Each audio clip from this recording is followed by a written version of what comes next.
While we may have more still to endure, better days will return. We will be with our friends again. We will be with our families again. We will meet again. It's worth remembering that it is often the small steps, not the giant leaps, that bring about the most lasting change. When peace comes, remember it will be for us, the children of today, to make the world of tomorrow a better and happier place. It has always been easy to hate and destroy. To build and to cherish is much more difficult.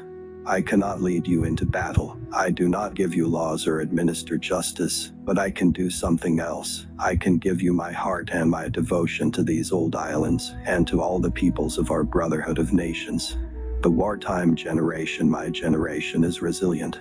You've all seen pictures of the Earth taken from space. Unlike all the other planets in the solar system, Earth shimmers green and blue in the sunlight and looks a very pleasant place to live. Often a child's helplessness and vulnerability bring out the best in us. Right around the world, people gather to compete under standard rules and, in most cases, in a spirit of friendly rivalry. Competitors know that, to succeed, they must respect their opponents. Very often, they like each other too. Religion and culture are much in the news these days, usually as sources of difference and conflict, rather than for bringing people together. But the irony is that every religion has something to say about tolerance and respecting others. Everyone is our neighbor, no matter what race, creed, or color. The birth of a baby brings great happiness, but then the business of growing up begins. I am reminded of a lady of about my age, who was asked by an earnest little granddaughter the other day, "Granny, can you remember the Stone Age?" Whilst that may be going a bit far, the older generation are able to give a sense of context, as well as the wisdom of experience, which can be invaluable. People are touched by events which have their roots far across the world. When life seems hard, the courageous do not lie down and accept defeat. Instead, they are all the more determined to struggle for a better future. Over the years, those who have seemed to me to be the most happy, contented, and fulfilled have always been the people who have lived the most outgoing and unselfish lives. For every poppy a life, and a reminder of the grief of loved ones left behind. Sport has a wonderful way of bringing together people and nations. It is through this lens of history that we should view the conflicts of today, and so give us hope for tomorrow.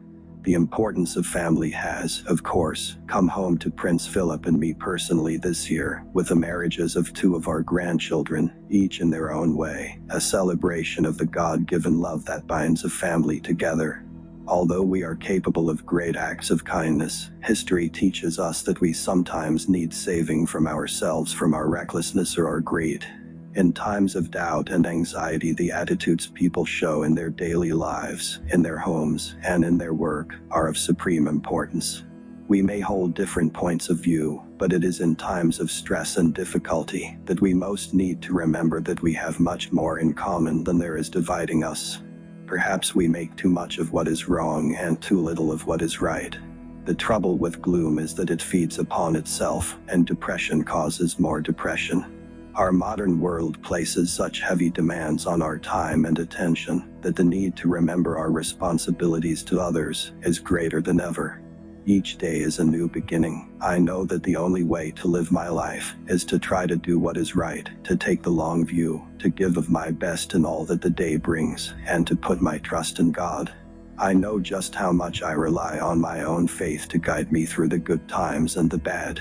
I believe that, young or old, we have as much to look forward to with confidence and hope as we have to look back on with pride, if we resolve to be considerate and to help our neighbors, to make friends with people of different races and religions, and, as our Lord said, to look to our own faults before we criticize others. We will be keeping faith with those who landed in Normandy and fought so doggedly for their belief in freedom, peace, and human decency. Though we each led different lives, the experience of growing older, and the joys and emotions which it brings, are familiar to us all. By being willing to put past differences behind us, and move forward together, we honor the freedom and democracy once won for us at so great a cost. With age does come experience, and that can be a virtue, if it is sensibly used. The path, of course, is not always smooth, and may at times this year have felt quite bumpy. but small steps can make a world of difference. No age group has a monopoly of wisdom, and indeed I think the young can sometimes be wiser than us.